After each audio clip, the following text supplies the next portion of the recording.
Here's Brody Brazil. I think it's pretty obvious that right here and right now in the United States, football is the most dominant sport. And whether you view it from a sense of attention it gets, or ratings that it receives, or money that it generates, the National Football League right now is very much living up to that slogan that football is king. This league has become a year-round entertainment entity. They've done such a good job at marketing themselves and basically placing themselves above basketball and baseball and hockey and MLS and pretty much everything else here in North America. But even more impressive than maybe football's dominance as we know it is how the NFL as a league and its teams, how all of that continues to grow in the background. It's so exponential, I'm not sure if the NFL can actually keep up the pace of recent years. And we'll get into all of that and all of this here in just a second. But first, I want to give credit to Lev Akabis of Sportico, who put out all these infographics on X. I'm sharing them here. I want to talk about them, but they originally come from Lev. So credit to Lev for doing all of the hard work here to help us understand how big football actually is. So let me begin like this. I'm going to show you here the top 100 most watched United States television broadcasts of last year. The Thanksgiving Day Parade, that's in red. Where is the turkey? The turkey is right there, 45. All right, so college football, I'll do it in purple, is a bit of a different colored football, 71, 74, 58, I think that's pretty much it. Then there's the Super Bowl lead out, so basically the Super Bowl postgame show, that's 92. I'll do political programming, whatever that was, in orange. Some sort of debate. It was not an election year last year. That's fine, whatever. I'll do in green the Academy Awards. So there's that. Okay. Everything else on your screen is a National Football League game, a playoff game, or obviously this has got to be the Super Bowl right here. But look at the dominance of football in terms of television ratings and attention. And I know TV ratings aren't everything, even though I'm a TV guy and that's the broadcast industry where I'm from. That is pretty impressive. No TV shows, no other events.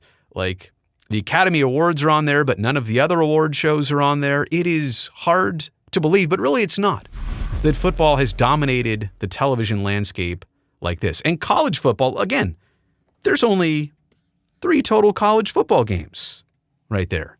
College football isn't even close to where the NFL was last year in terms of TV ratings. Now let's look at the U.S. sports leagues in terms of revenue comparison. Now, they've broken it down here. Lev has broken this down in a couple different ways. So there's national revenue, right, which comes from the national TV deals and sponsorships with the league that all filters down through the teams. $13 billion from the NFL to its teams.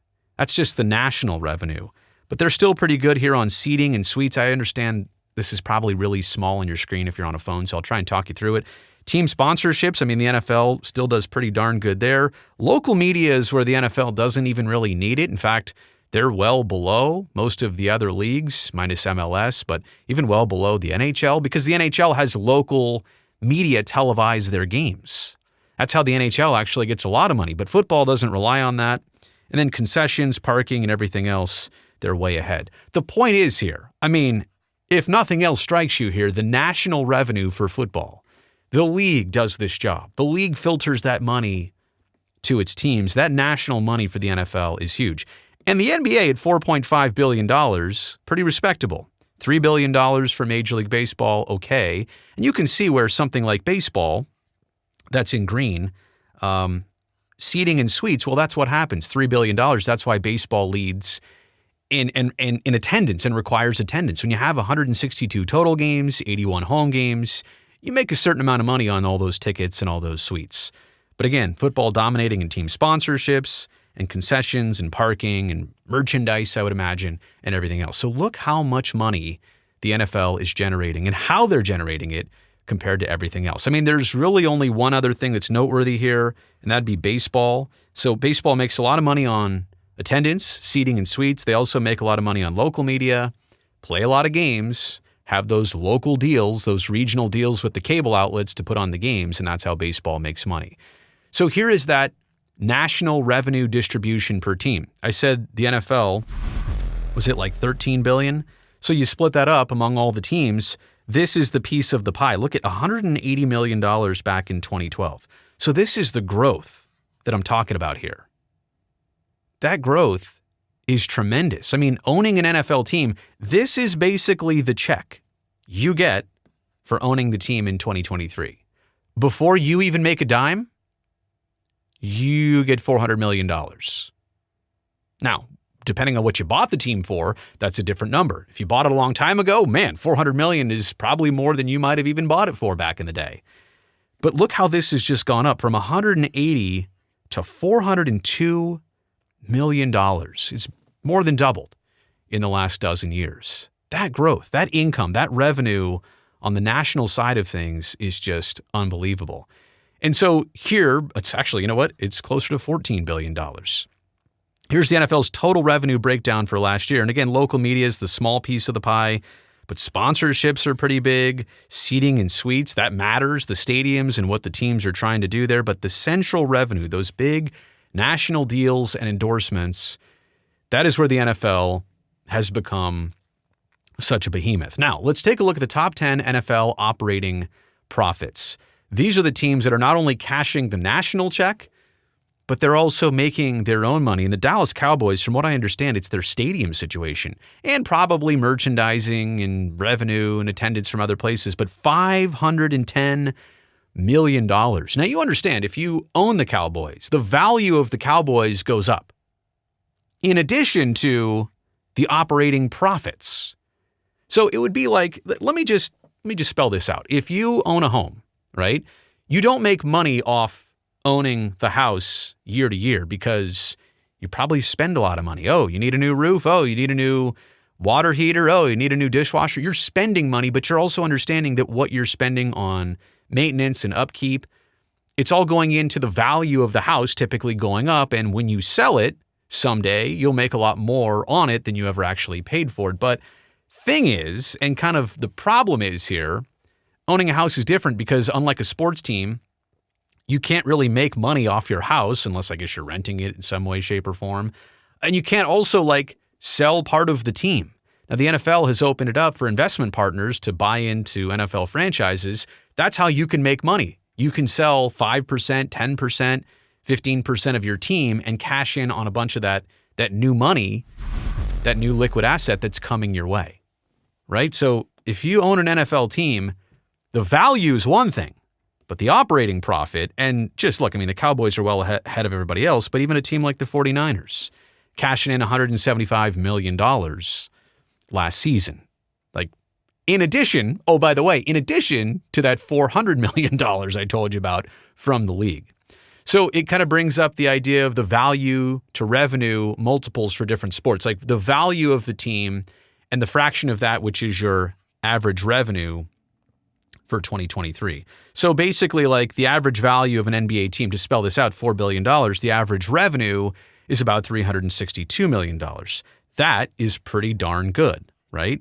Versus and football is up there, but that's why the buy-in and the average value of a team is $5.93 billion. That's why this number right here is so much higher than pretty much anything else on the list, is because that average revenue is so great. League revenue, team revenue, put it together, and the average value, everything going up year after year. That's why it's hard to get in on buying an NFL franchise. And even that, let's step back and look at that for a second. The average NFL franchise value, and this is only 1, 2, 3, 4, 5 years. It's gone from, and this is crazy, $3 billion to $5 billion. So I realize that's not money that you just are getting. It's just the value you could cash in by selling some part of the team. But that's why the NFL is, like I said, opening the doors for having more a varied group of investors to come in and buy shares and portions of teams, is because owners are well, we want to cash in on this new value while we can, while it's hot.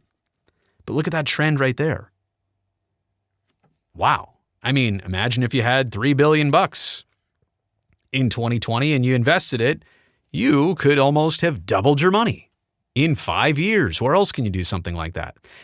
And I know a lot of people have talked about and I'll point them out here at plus 138%. That's the Las Vegas Raiders, because they say, well, this is what the Oakland A's want to do. Look at the Raiders. I mean, they went to Las Vegas and they increased the value of their franchise since they moved right around 2020, 138%. Like, that's some astronomical number. It's actually not. In the NFL, I mean, the Tampa Bay Buccaneers are 1% better. And they didn't have to move. And the Buffalo Bills and Lions and Bengals, I mean, Browns and Cardinals, they're all 110 plus percent, 120, 30% growth from 2020 to now. I mean, this is amazing. Look at the arrows. Look at the lengths of these arrows here. There's not one that's a short arrow. There's not one arrow that goes that direction. These are all long. You know what? You're going to get every single color here.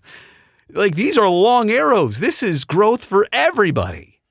Nobody's struggling here. Nobody's hurting here in terms of franchise value. So again, NFL is king, but the growth is unbelievable. The top 10 most valuable sports franchises in the world, and yeah, obviously the Cowboys are right there. Hey, shout out to the Bay Area having the Golden State Warriors and San Francisco Giants. And look where everybody else is from. So there's Dallas, right? So that's Texas's one, but New York, even if you play in New Jersey, Boston, Los Angeles. So the Bay Area is actually quite well represented there, even though New York and Los Angeles are pretty dominant. Golden State Warriors and 49ers. And again, going back to why, if you owned a sports team, why would you move it away from that? It's interesting, right? So it just goes to show you where the top franchises sit. I should have done more on the football aspect of it there, but to the point, football is king. We've known that. But the way football is growing right in front of our eyes, whether you notice it or not, that is the most impressive part of all of this. You have made it to the end of this video. I am so appreciative of that. Thumbs up down below. I would like that. That will greatly help me in this video and this channel, but I would love it even more if you just take one quick second. Make sure also down below that you are subscribed to this channel. That way I definitely get to see you back here next time.